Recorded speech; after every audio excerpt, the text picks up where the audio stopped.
Hello friends, இன்னைக்கு lunch பாக்ஸில் என்ன பேக் பண்ணியிருக்கேன்னு பார்க்கலாம் வாங்க. சாதம்,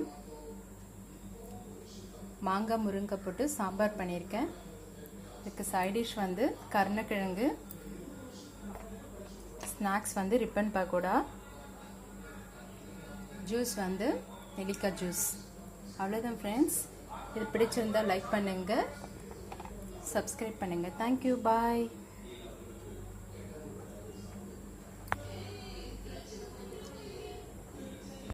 ஹலோ ஃப்ரெண்ட்ஸ், இன்னைக்கு லஞ்ச் பாக்ஸில் என்ன பேக் பண்ணியிருக்கேன்னு பார்க்கலாம் வாங்க. சாதம், மாங்காய் முருங்கை போட்டு சாம்பார் பண்ணியிருக்கேன். இதுக்கு சைட் டிஷ் வந்து கருணக்கிழங்கு, ஸ்நாக்ஸ் வந்து ரிப்பன் பக்கோடா, ஜூஸ் வந்து நெல்லிக்காய் ஜூஸ். அவ்வளோதான் ஃப்ரெண்ட்ஸ். இது பிடிச்சிருந்தால் லைக் பண்ணுங்கள், சப்ஸ்கிரைப் பண்ணுங்கள். தேங்க்யூ, பாய்.